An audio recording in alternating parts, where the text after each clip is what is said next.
Welcome to this month's Mytech U. My name is Dave James. Normally Nathan Austin is hosting our monthly presentation, but this week I had the distinct pleasure of hosting in Nathan's place, because Nathan is actually going to be presenting the content of our discussion. The discussion for this month is IT planning and budgeting. Just to give you a little bit of quick background from my perspective is that Nathan has been really integral here at Mytech in watching over the development of how Mytech works with our clients and helping them plan for IT and budgeting. And we tend to do that in different phases. Sometimes we help with people planning, for the next 6 months, and then we also like to make sure our clients are thinking a little more forward into the 1 to 3 year categories. So Nathan and other folks here at our organization have worked really hard to put some systems together that are quickly understandable and graspable and really usable for our clients. So this is a presentation that Nathan did at our recent Tech Pulse presentation that we do at our conference that we do every year. And maybe some of you were at that presentation. It was wildly applauded, and I think Nathan does a great job. And so at this point, I'd like to just turn it over to Nathan Austin, who can talk about the subject. Thank you, Dave. And for everyone listening, the control panel, there's an option to ask questions. And so by all means, that's kind of your ability to raise your hand, so to speak. So Dave and I will work to keep an eye on those questions and interject either throughout the presentation, at the end of the presentation, or if we're not able to cover it during the presentation, we will follow up with you directly offline. The other aspect I'd like to say, so thank you for joining us. As presented in the invitation, there is actually a takeaway that we will be emailing. I will email out to everyone afterwards, which is a little bit of a cheat sheet on kind of the parameters and the way in which we look at, and to give you some information on how you can think about your technology and the whole budgeting process and some of the variables you can kind of factor as you're going through that process yourself. So this is one of the things. So IT planning budgeting. The reason why we came up with this concept is that a lot of our customers ask us to assist in this capacity. Help us plan. I don't like the unknown expenses. I understand I need to invest in my technology, but help me do this better. So that's one of the things that we'll show you, the tool that we've actually used that we've just launched as of last quarter to help our customers and work through these details with our customers. And the other part that we felt was really important, which is what role you need to, what you need to know and the role you need to play, is that sometimes IT is one of those things, and as I'll move along here, sometimes IT is one of those variables that people like to just kind of shy away from, right? So oftentimes I like to joke that this is kind of the face that I make when I'm thinking about IT planning and budgeting, because it's just trying to wrap your head around it. It gets a little frustrating. And so the negative consequence of that is that those, I've seen business owners and operators and people that are responsible for providing direction around IT, is that you delegate it, right? And or you choose not to be involved or be too hands-off. And I think that part of what I'm hoping to accomplish at the end of the presentation today, or by the end of the presentation today, is to give you some vision into our perspective of the information and the role we see that we want our customers to play to help give us direction into the direction of your organization, the vision of your organization, the requirements, because that really is truly what enables either us as an outsourced provider, or if you have your own IT staff, what enables them to be able to do their best work for you. So without further ado, we'll move along. I do appreciate you spending on, so I guess I already went through a little bit of a summary. So we're going to go through that guide that I mentioned.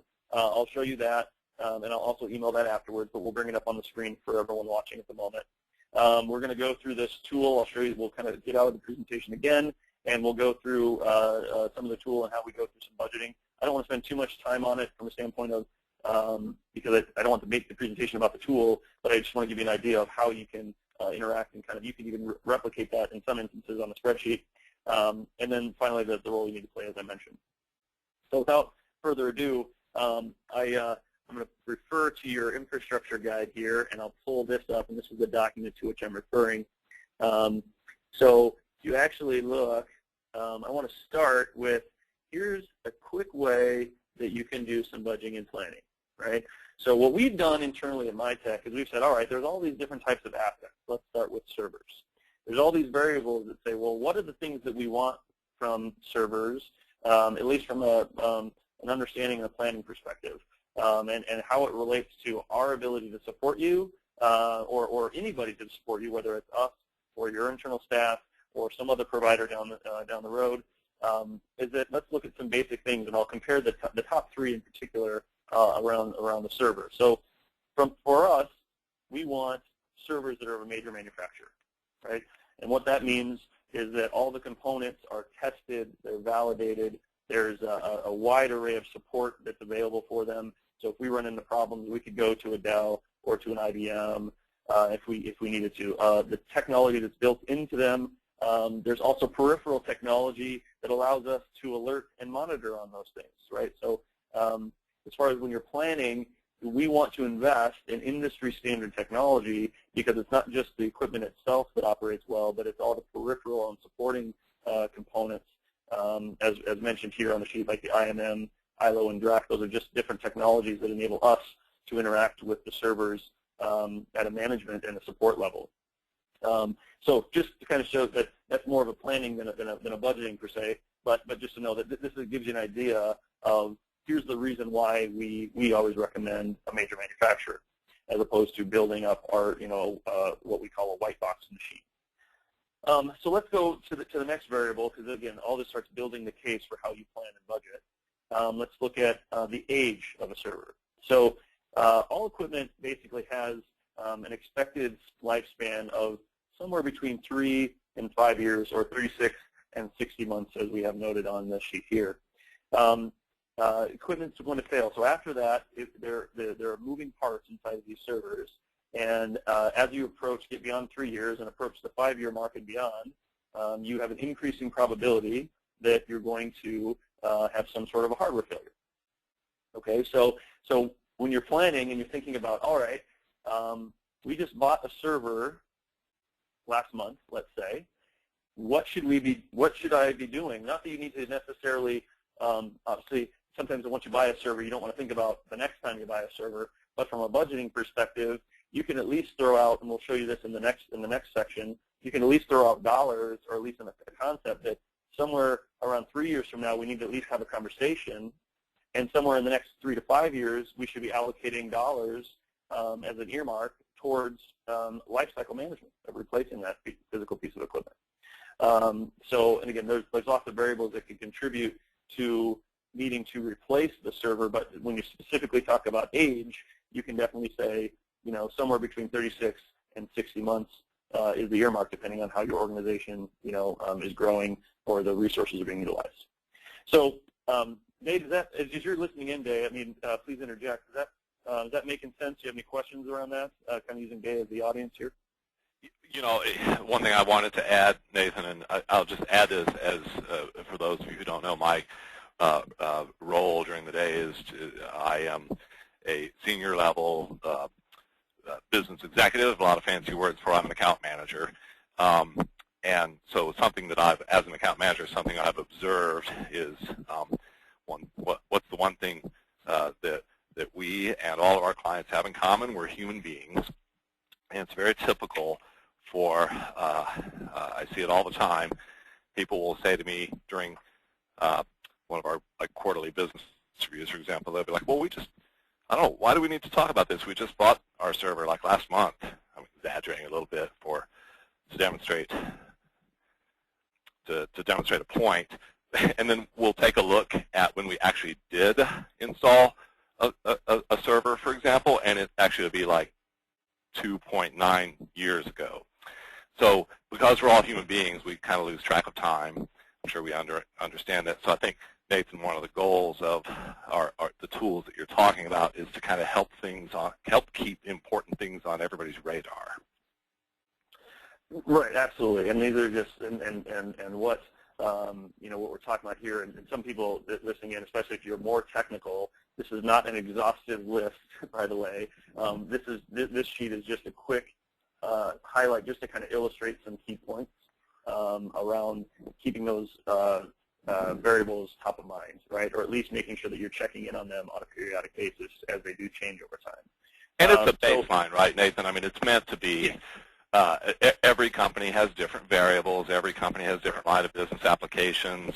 And so we have to take a holistic look at every organization's technology as a whole. But we have to start with some kind of a baseline. Absolutely, and that's that's exactly where kind of our approach has to be, because if you think about our business model, is that we have to have standards that we can adhere to across all of our different customers that are in all kinds of different industries and have all kinds of different requirements. And so that's one of the reasons why the variables that are shown on the screen here are a subset of all of the ones that will apply to you uniquely, but that you can definitely relate to from a basic perspective, and you can start defining the other variables that do apply to your organization overall. But you're right, this is kind of a baseline. So I do want to hit on one more here under the server section. Again, I know this is very basic, but just kind of framing your mind around it, like under warranty. So for instance, most production servers, go for, you get a 3-year warranty. One of the things that I always like to point out with regard to warranty is that just because, let's say your server is 4 years old and a hard drive fails on that server, or a motherboard or a RAID card, some component on the server fails. You could go to Dell or to IBM, let's say, and ask, I want to get a replacement part. Well, they probably have those replacement parts, but the problem is that those manufacturers have obligations to fulfill part replacement for customers that have their equipment under warranty. So they might have equipment in stock, but if you don't have your server under warranty or your piece of equipment under warranty, they are under no obligation to give you that piece of stock or to allow you to buy it. So that's one of the things that is a risk. Why our methodology is we want all major production equipment like servers to be under warranty if they're in production. So that's something that is definitely a key component that is not understood sometimes, is that the major manufacturers don't necessarily worry about keeping products in stock for those who don't have their equipment under warranty. So I'm going to contrast servers to workstations. I'm not going to go through every last little detail, but I do want to illustrate a point as it contrasts to workstations, and I'll scroll down here a little bit. So we have a similar philosophy with regard to make. We want major manufacturers, again, for all the same reasons. Now, age is a little different. So if I was standing in front of you presenting to you right now, I would ask to see a show of hands, but I'll just do it slightly differently. So for you to think internally, if any of you have high-performance users like CAD users or SolidWorks users or high-end graphic users or marketing people, or machines that just require just a high level of performance, very often programs, so think about that if you do, whether it's you or someone in your organization, very often those machines, they push the envelope of technology. They want as much resources as they can get. But the problem is, after about 2 years or 3 years, the technology has advanced so much in those 2 or 3 years of time that those high-performance users might want to get a new machine. Now, the machine's still blinking. It still works. Everything spins. It turns on. It works great. It's probably acceptable performance for 90% or more of the rest of your organization. It just might not be an effective, it might not be able to take advantage of the new performance capabilities of new video cards or RAM, et cetera. So one of the things, it's not just a flat rule. Again, if you're thinking about budgeting and planning, looking at the age of the workstation isn't just enough to say, well, you can plan on 36 to 60 months. It's also what is the function of that workstation, because some of those users, again, high-performance users, they might push the envelope to, they might want a new machine in 24 months, even though the machine still works, and then you might be able to cascade that down to maybe take that machine, give it to a standard office user that the performance is still acceptable, get the CAD user or the high-performance user a new machine, and then kind of move on from there. But that at least helps you think about the kind of things as it applies uniquely to your organization relative to the age and budgeting for replacement. Now, that also means that at 60 months, you're still going to be pushing the hardware envelope of increasing probability of hardware failure. So keep that in mind as well. The same rule applies for servers as it does for workstations in that regard. And then the warranty, one thing about warranties we do consider a little different on workstations as we move on, and Dave, I'll ask you to kind of interject any thoughts or comments after this section here, is for us, we want to make sure that we have a conversation about warranty as it comes to expiration. So again, let's look at a workstation that you buy or a laptop you buy. Maybe it has 36 months of warranty or 3 years of warranty on it. And for a desktop, if it's a high-performance desktop, you might want to, or if it's a critical desktop, you might choose to extend that warranty. But we're a little bit more flexible from how we look at warranty extensions on desktops. Because, for instance, me as a laptop user, just using myself as an example, and again, if you were an audience sitting in front of me, I'd ask you to raise your hands. For those laptop users in the audience, because those machines get banged up, I undock it from my docking station and put it in my laptop bag, take it out, put it on the kitchen table at home, which my wife prefers I didn't, but I do every once in a while. And then I bring it to conferences, and when I travel, I pretty much take the thing wherever I go. And so because it gets banged up, oftentimes parts just start failing, around the 3.5 year mark. So, and we're typically looking to replace laptops and not extend the warranty after 3.5 years, as opposed to thinking that I'm going to get an effective life of 5 years out of that device. Warranty is a little less critical on workstations, although if you do intend on having a critical machine in production, then definitely look at the chance of replacing, either adding the warranty, extending it, or whether or not it makes sense to just replace the machine or budget for replacement. We'll talk a little bit more about that with the tool and show you how you can actually do that. But I'll pause. Dave, does that make sense? I wanted to contrast the servers and the workstations as far as thinking about them slightly differently. Yep. It all makes complete sense. I guess one thing to mention to the group of us on this presentation as a whole today is that because I obviously work with Nathan, I know where he's going with this is he's going to knit all these details together into tools that we use and present to our clients to help you get sort of an ongoing dashboard so that you have an understanding of when do I need to think about servers, when do I need to think about my desktops, when do I need to think about replacing a laptop. And so hang in there with us. We're going to give you some really visual examples of how we're making that easier for our clients. Thank you, Dave. And that would have been a perfect segue if there wasn't one other thing I wanted to mention on this section. But thank you. The one thing I do want to highlight firewalls. One of the reasons why we put firewalls on here is because firewalls are one of those unique variables where you're typically replacing it before it is effectively at its end of life. And the reason, there's two main reasons for that, is that the bandwidth that you're using, the older the firewall gets, the more bandwidth is advancing, right? Because if you think about just even, this is a good comparison. How many of you, and again, if you're an audience in front of me, I would ask you to raise your hand, how many of you have a phone, a cell phone, that's more than 2 years old? My guess is probably not many of you. And so it's interesting how we, with the technology, think about, wanting to run equipment for, 5, 6, 7 years or more sometimes, when it would be appalling for any of us to think of having a cell phone that's more than a couple years old, right? Well, and the reasons why we don't want cell phones that are much older than that, especially if you're using a smartphone like an iPhone or Android, is because the technology advances so fast, the bandwidth capability advances, and with firewalls it's very similar from the standpoint of your internet bandwidth that you buy today is cheaper than what it was 3 to 5 years ago. You're getting a lot more of it for the same cost. So maybe you're not spending less money, but you're probably getting a lot more bandwidth for the same cost. So firewalls today are licensed, or you basically buy a firewall based on the bandwidth that it can effectively secure.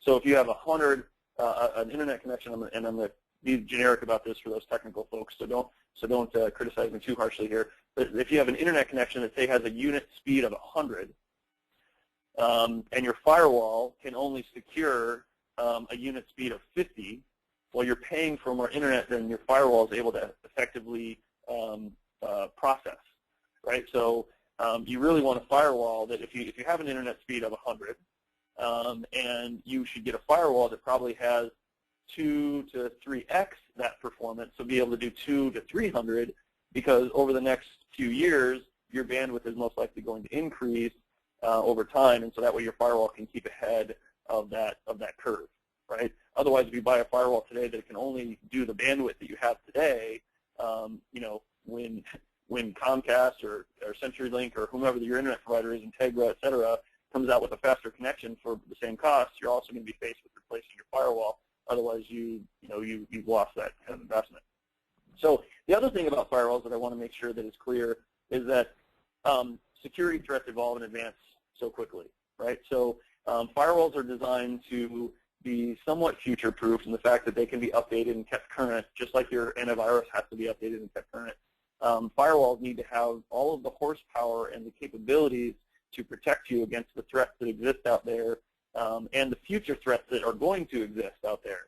Well, one of the things that firewall manufacturers will tell you, again, this goes into how you think about the budgeting and planning, is that just because the lights are blinking on the firewall doesn't mean it's effectively doing its job.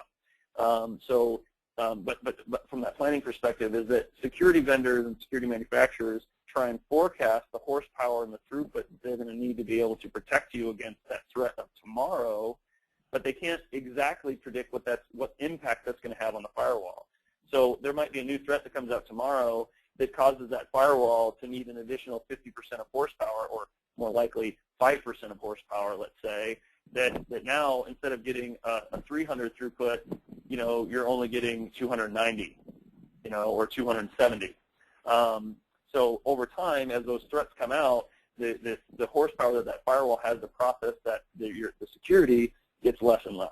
So those are the two major variables that aren't just about the age of a firewall, because as you think about budgeting and planning, that 3-year mark is probably pretty good from a firewall perspective. Sometimes you might be able to get more, but the key thing is just because the lights are blinking on the firewall doesn't necessarily mean that it's able to protect you against all the newest security threats and be able to process that security at the speed of your bandwidth, which is really the two critical variables. Hey, do you mind if I make, Does that make sense? Do you mind if I make one more observation? Yes, please. Something that I see as an evolving need with especially small and medium-sized businesses is a lot of folks buy firewalls that come with onboard wireless functionality, which the benefit to that is you get more secure wireless when it's associated with a firewall whose only task is to make sure things are secure. But as I think we would all agree, as in the last 2-3 years, oh boy, the wireless needs of our clients have changed dramatically, because now everybody's walking around with 1, 2, 3, 4, even 5 devices sometimes. And I can count a good number of Mytech clients who have come back to us and said, something's wrong with our wireless, it's just really slow. Or it might actually be exposed to us with an explanation of something's wrong with our network, it's just really slow, we don't know what's happening. And it's because the wireless demands of a company's staff are just so much greater now than they used to be. So I guess what I'm trying to demonstrate is an associated potential cost that's starting to pop up is what used to work as a basic wireless solution. By that I mean a firewall that has wireless built into it. It is very often no longer the case, and we're finding that now businesses need to invest in additional autonomous, separate wireless devices that work with the firewall but aren't necessarily part of the firewall. So Nathan, I didn't know if that was a valuable comment, but it's another thing to consider as you're doing budgeting.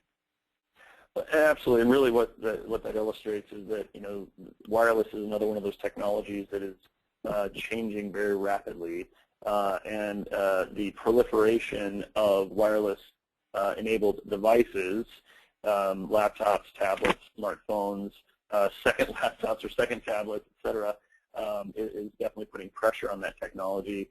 And where, we've worked with organizations where a year ago or 2 years ago, they planned a wireless deployment for based on 300 users, let's say, for maybe an auditorium space. But the problem is those 300 users today might mean 600 devices when they might have only planned really for 300 devices. So yeah, it is good to keep up on how those changes of technology and utilization will impact your budgeting needs.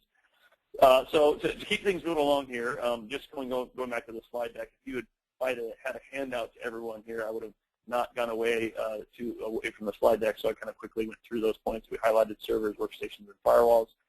Again, for those of you, this is not a comprehensive list, but it's a place to start, and we wanted to kind of use it to frame the conversation. So forgive me, and please thank you for not being too critical of how tertiary, it didn't go very deep in these different areas. So let's take the next step into a quick demo of the tool. And let me frame up the conversation here real quick for you. So this is a tool that we've been working on for actually conceptually for 2.5 years.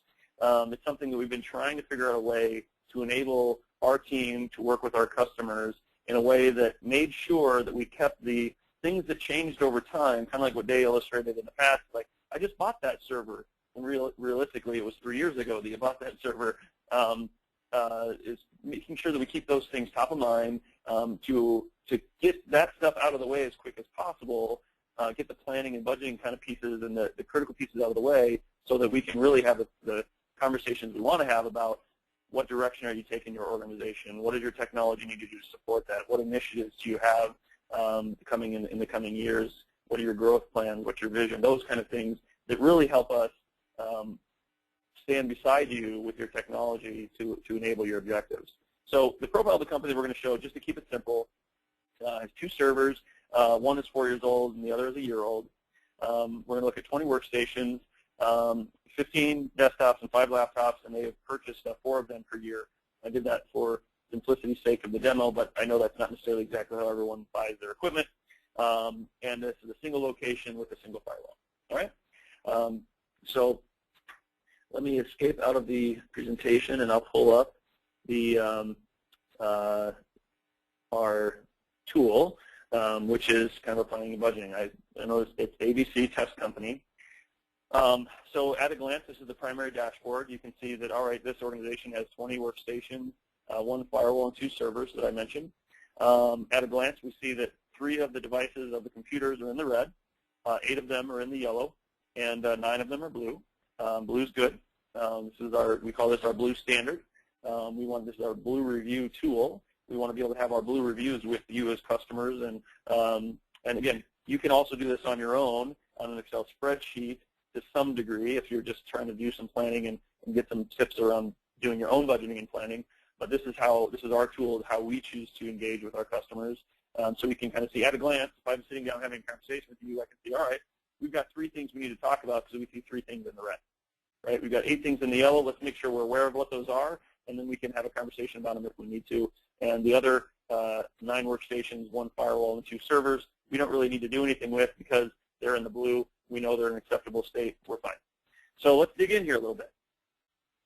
Let's look at what these devices are here. So we're going to the computer screen here. All right, so here we go. We've got a bunch of machines. We see these machines. Let's look at the yellows here that we have really quick at the top. For naming purposes, these are just desktop 1, 2, 3, 4, 5, 6, etc. But we'll drill in here. What are we looking at here? All right, we've got, okay, so I see that everything's blue here except the purchase date, so it's over 36 months old, which is okay, but yet, and the warranty expired last year. So we had a conversation about this machine that we plan on. The next action date for this asset is we're going to replace it. We're going to replace the desktop around roughly March 20th of next year, and we're budgeting $1,200 for replacement, which could be the cost of the PC, cost of licensing, and/or cost of installation, just whatever earmark or budget you want. But it's flagging it as yellow because it's not under warranty. So it's not critical being red because it's not an immediate action item, but we still want to flag it as, hey, this is a device that you have in production that is not under warranty. So if something were to happen to this device, you know we're going to have to go buy that piece of equipment. It's not going to be covered under warranty. But we've already had the conversation to say, you know what, our objective is as an organization to March of next year, budget $1,200, and we're going to replace the desktop. So, all right, so we got there. So we'll step back here. So that's looks like, because these are all purchased in this roughly the same time, that's where we're at. Let's look at these here real quick. We've got 4 more that were bought a year later. Similar thing. Okay, these just came out of warranty back in April, so they're about 3 years and 1 month old. Actually, as of today, 3 years and 1 month old. But again, we've also had the conversation. We're budgeting a plan to replace these in 2016, same dollar amount, and we're going to replace the desktop. So that's why these are yellow. You can see, so these 4 up here that were purchased in 2015, and these 4 that were purchased in 2016. We now know why they're yellow. We're on the same page as why they're yellow. We've got notes about what we're going to do, when we're going to do it, and how much we want to budget, you know, how much we want to allocate in our budget cycle. So I'll scroll down, and now we see we've got some reds down here. Let's figure out why. Okay, well, these were purchased within days. Like, okay, well, one of these looks blue. Well, let's figure out why one of these other ones is not. We'll dig in here. All right, so we've got the purchase date, warranty expiration. We're good there. I see. So here's why it's red. So we haven't had the conversation yet, even though we just bought these machines a month ago and got them installed a month ago. We haven't had the conversation yet about, well, what do we want to plan for these? Well, maybe these are, you know, maybe these are CAD machines, right? So maybe we want to budget them to be replaced in 3 years instead of like 5 years, like some of the other machines we were talking about. So for the sake of the conversation, let's change the next action date to the same as the warranty expiration date. So we're going to go. We're going to go to 2017. We're going to go into, let's do March of 2017, March 20, so that way we can buy the machine and have it replaced, you know, by the 3-year date. These are CAD machines, so maybe they're a little more expensive, so let's maybe budget $2,500 for those machines because we want to buy a little bit more powerful machine, and we'll just say replace workstation. Okay, so now we saw that it was red. Everything up here is good. It's within the proper age. The next action date has now been selected. We've thrown in budget dollar amount, and we said we're going to replace the workstation. All right, now I'm going to click Update here. And as you notice, the red went from 2 to 3, and we'll expand that. And we'll get down and we'll see now, instead of 3 unknowns, we have this one that we just updated to replace in 2017. And now it's blue, so we don't have to do anything. We don't have to have a conversation about that for 3 more years. But yet we'll be able to see it every quarter.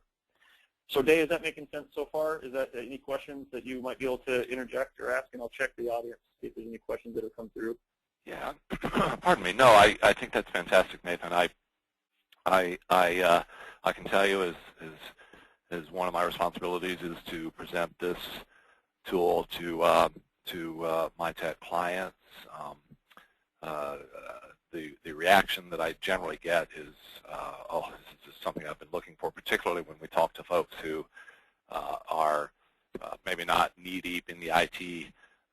Sometimes it's the management level people who just really have no concept or vision into what to expect this year or 3 years from now in terms of budgeting. They're completely dependent on IT feedback. So this is a tool that we can share with not only IT departments, but also with company higher levels within the company, people who are responsible for not only budgeting, but the vision and steering of the company business objectives. So I think you're doing a great job.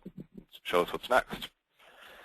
All right, thanks, Dave. So the next thing I want to illustrate a component with regard to servers. When we were talking about warranties earlier, about the difference between workstations and servers. For instance, you notice the workstations had some yellows that we had the conversation. We deliberately chose to not extend the warranty on those, but yet we're still flagging them as yellow because they are out of warranty, so we want to make sure that we're all on the same page about that. But let's look into these servers as an understanding. So this one is a 1-year-old, a little over a year old here. Let's dig into that one. And so notice on this one, and yes, I did plant this information and plant this data for the sake of this conversation, that the purchase date was a year ago. The warranty expires, 3 years from now or 2 years from now, 3 years from the purchase date. And we've had a conversation already that says, all right, we're going to look to extend this warranty in time for this warranty before the warranty is up, and we're budgeting $600. So now we're budgeting to extend the warranty as opposed to replace the server. For those of you, just a little tip if you didn't already know this, manufacturers will typically extend the warranty of a server as long as you purchase that warranty prior to the server's warranty expiring. That makes sense. Which is why I noted to replace the warranty, to extend the warranty a month before, so that we can make sure that it gets extended, as opposed to if we wait till after the warranty expires, we may be in a position where the manufacturer either won't do it, they'll charge you a premium, or they'll charge you to come out and do a certification of the equipment before they'll allow you to purchase that extension. So if you're planning and budgeting for warranty extensions, make sure you work with your provider or the manufacturer before the warranty actually expires instead of after. But I wanted to illustrate this one from the standpoint of, we're budgeting to extend the warranty. You got the notes in there and the dollar amount. Whereas on the other server, we actually, that's older, it's a little over 4 years old.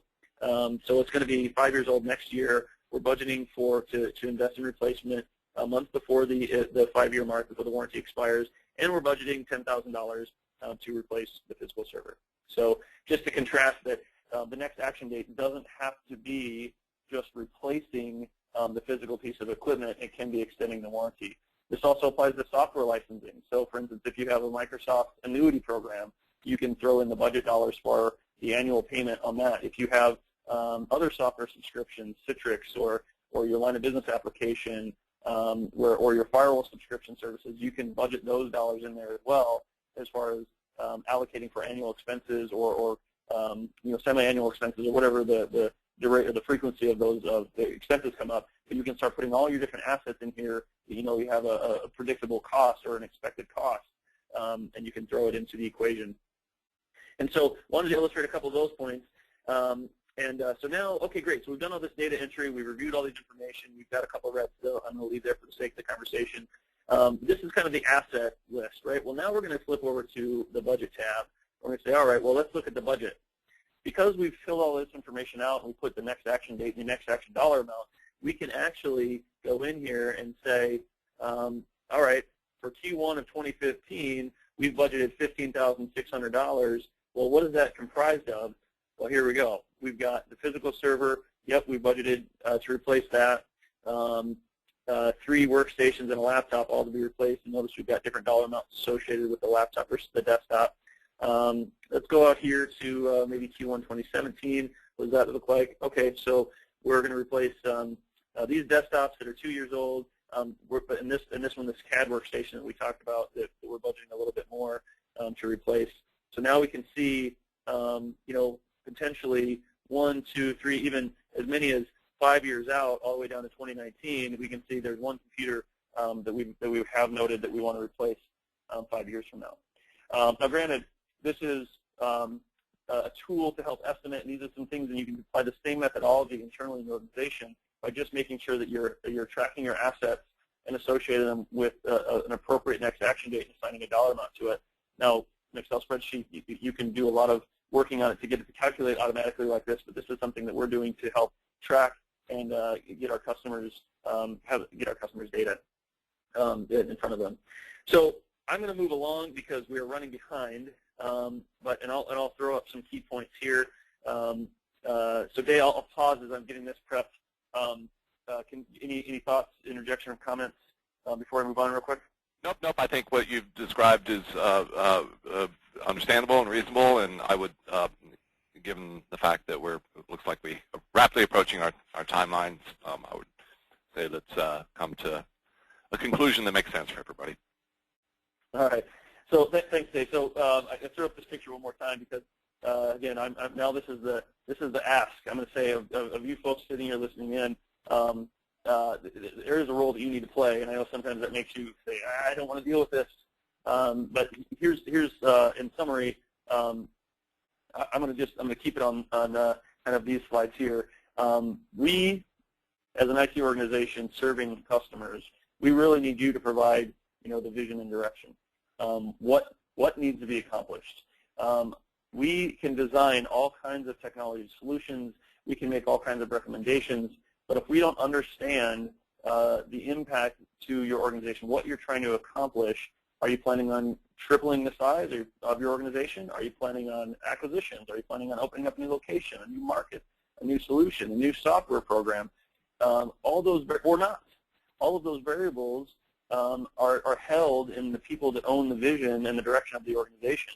And I'm not saying that you need to be involved in every single last little nuance of the technology, but providing that high-level vision and direction, whether it's to your internal team or to your outsourced provider, is absolutely critical to making sure that IT is aligned with your business goals.